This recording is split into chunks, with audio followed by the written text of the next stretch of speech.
Hello बच्चों, हमारे इस लर्निंग प्ले चैनल पे आप सभी का बहुत बहुत स्वागत है।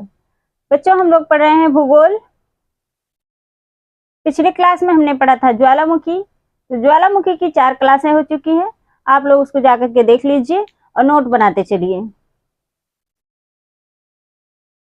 आज हम लोग पढ़ेंगे अनाच्छादन। तो चलिए क्लास को स्टार्ट करते हैं और पढ़ते हैं। अनाच्छादन क्या होता है? बच्चों, पृथ्वी के धरातल पर सदैव ही 2 शक्तियां क्रियाशील रहती हैं। पृथ्वी के धरातल पर हमेशा 2 शक्तियां क्रियाशील रहती हैं। एक होती है जो पृथ्वी के धरातल पर नवीन रूपों का सृजन करती हैं, और दूसरी शक्ति वह होती है जो पृथ्वी के धरातल को सुधार करके उनका समतलीकरण करती है। ठीक है, तो पृथ्वी के धरातल पर हमेशा से ही 2 शक्तियां क्रियाशील रहती हैं। वे 2 शक्तियां कौन कौन सी हैं? भूगर्भीय आंतरिक शक्तियां और दूसरी है बाह्य शक्तियां। भूगर्भीय आंतरिक शक्तियां जो हैं पृथ्वी के धरातल पर नवीन रूपों का सृजन करती रहती हैं, और जो बाह्य शक्तियां होती हैं वो क्या करती हैं? पृथ्वी के धरातल का समतलीकरण करती हैं। ठीक है, 2 शक्तियां होती हैं। पृथ्वी के धरातल पर सदैव ही 2 शक्तियां क्रियाशील रहती हैं। इसको आप लोग नोट कर लीजिए। पृथ्वी के धरातल पर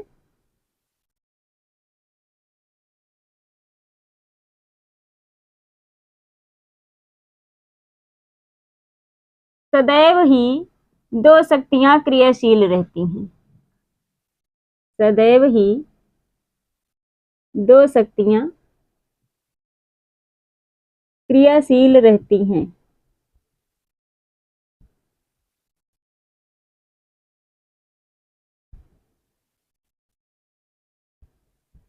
कौन कौन सी हैं?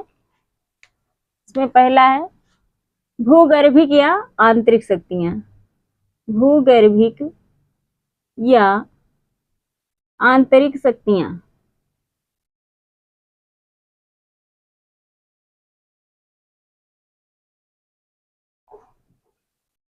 और दूसरा है बाह्य शक्तियां। क्या है? बाह्य शक्तियां।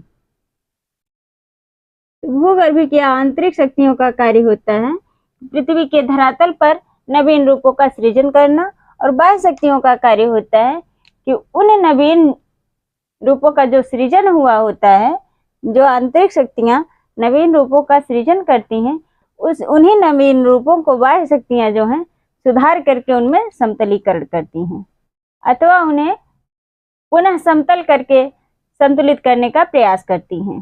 ठीक है, तो समझ में आया? पृथ्वी के धरातल पर सदैव ही 2 शक्तियां क्रियाशील रहती हैं। हम लोग पढ़ रहे हैं अनाच्छादन। तो जब यहां से समझेंगे तो अनाच्छादन क्या होता है ये आसानी से समझ पाएंगे। तो बच्चों, हम लोग पढ़ रहे हैं अनाच्छादन। अनाच्छादन क्या है? जब ये दोनों क्रियाएं, भूगर्भिक या आंतरिक शक्तियां, जब ये दोनों शक्तियां एक साथ कार्य करती हैं, जब ये दोनों शक्तियां एक साथ कार्य करती हैं तो उसमें चट्टानें टूटती हैं, अपने स्थान पर टूटती हैं, विघटित होती हैं। उसके बाद ये एक स्थान से दूसरे स्थान पर जाती हैं और वहां जा करके जम जाती हैं।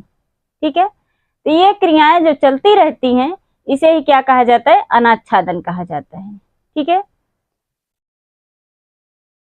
चट्टानें जब अपने स्थान पर टूटती हैं, इस प्रकार की शक्ति को ऋतु अपक्षय कहते हैं। क्या कहा जाता है? ऋतु अपक्षय कहा जाता है। तो देखते हैं अनाच्छादन क्या होता है। अनाच्छादन, इन दोनों शक्तियों को हमने जान लिया है, भूगर्भिक की आंतरिक शक्तियां और बाह्य शक्तियां। ठीक है, तो धरातल पर क्रियाशील इन दोनों शक्तियों को सामूहिक रूप से अनाच्छादन कहा जाता है।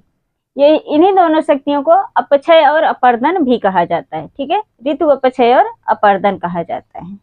ठीक है, तो धरातल पर लिख लेते हैं। धरातल पर इन दोनों शक्तियों के प्रभाव को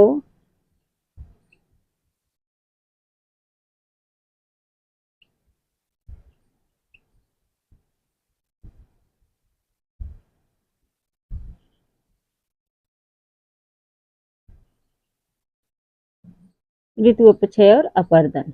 क्या है? ऋतु अपक्षय,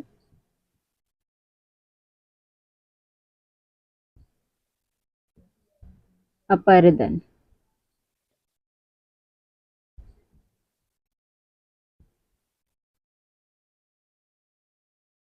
क्या कहा जाता है? सामूहिक रूप से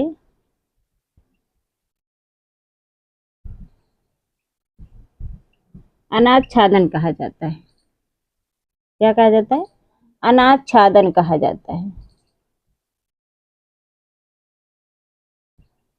कहते हैं। इन दोनों के प्रभाव से क्या होता है? ऋतु अपक्षय और अपर्दन, ये दोनों शक्तियां हैं।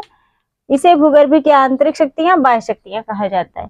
ये दोनों शक्तियां जब एक साथ कार्य करती हैं तो इनके सामूहिक रूप को क्या कहा जाता है? अनाच्छादन कहा जाता है। ठीक है। जब ऋतु अपक्षय होता है, चट्टानें एक ही स्थान पर स्थिर रह करके वहीं पर टूटती फूटती अथवा विघटित होती रहती हैं। वर्षा और तापमान के प्रभाव से चट्टानें टूट करके टुकड़े टुकड़े होने लगती हैं और ढीली हो जाती हैं। यह कार्य जो है अपक्षय कहलाता है या ऋतु अपक्षय कहलाता है। वर्षा और तापमान के कारण चट्टानें टूटती फूटती हैं, तो इसे इसलिए क्या क्या कहा जाता है? ऋतु अपक्षय कहा जाता है। और जब दूसरी शक्तियां गतिशील होती हैं तो यह टूटी हुई चट्टानों को एक स्थान से दूसरे स्थान पर स्थानांतरित करती हैं, एक स्थान से दूसरे स्थान पर ले जाती हैं। और जब वे ले जाती हैं तो मार्ग में इनका क्षय भी होता रहता है, इन चट्टानों का मार्ग में क्षय होता रहता है। इन शक्तियों में नदियों, पवनों, हिमनदों तथा समुद्र की लहरों द्वारा भूपटल को घिसा जाता है या काटा जाता है। तो इन सभी क्रियाओं को क्या कहा जाता है? अनाच्छादन कहा जाता है। ठीक है। तो चलिए देखते हैं ऋतु अपक्षय। ऋतु अपक्षय क्या होता है? ऋतु अपक्षय उन सभी प्रक्रियाओं को कहा जाता है जिनसे चट्टानें अपने स्थान पर टूटती फूटती और विघटित होती रहती हैं और टूटा हुआ पदार्थ अपने स्थान पर ही पड़ा रहता है, उसे ही क्या कहा जाता है? अपक्षय कहा जाता है। ठीक है। तो नोट कर लेते हैं। ऋतु अपक्षय उन सभी प्रक्रियाओं को कहा जाता है, उन सभी प्रक्रियाओं को कहा जाता है, उन सभी प्रक्रियाओं को जिनसे चट्टानें अपने स्थान पर टूटती रहती हैं, चट्टानें अपने स्थान पर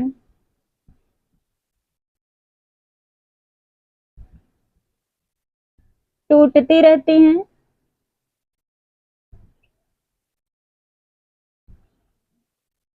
और और टूटा हुआ पदार्थ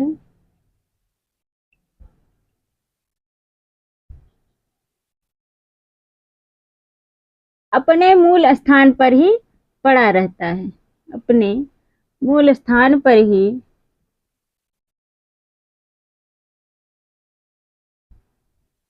पड़ा रहता है। आप लोग भी नोट करते चलिए। उसे क्या कहा जाता है?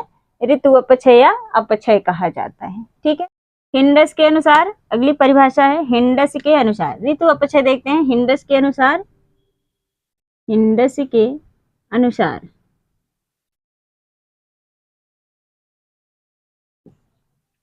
अपक्षय रासायनिक या अपक्षय यांत्रिक या रासायनिक अपघटन की या रासायनिक अपघटन की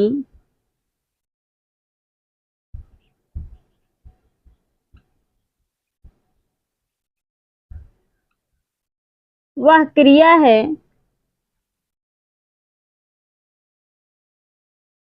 जो चट्टानों के भौतिक स्वरूपों को समाप्त करती रहती हैं, चट्टानों के भौतिक स्वरूपों को, भौतिक स्वरूपों को समाप्त करती रहती हैं।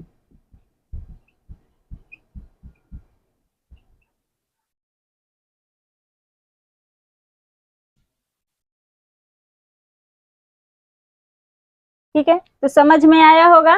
अपक्षय क्या होता है?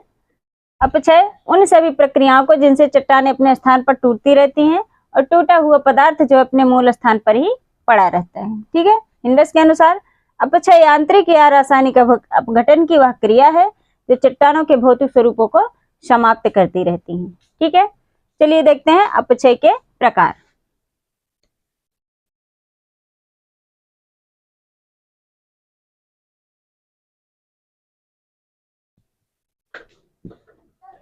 भूपटल की चट्टानें अनेक कारणों से टूटती फूटती है।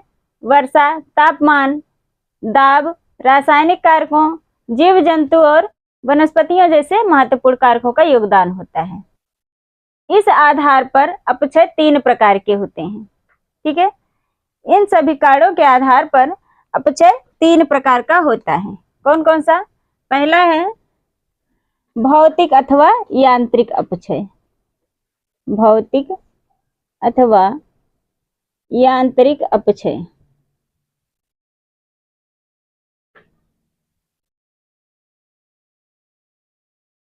और दूसरा है रासायनिक अपक्षय।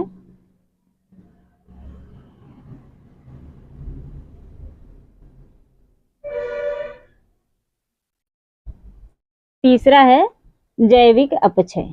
ठीक है,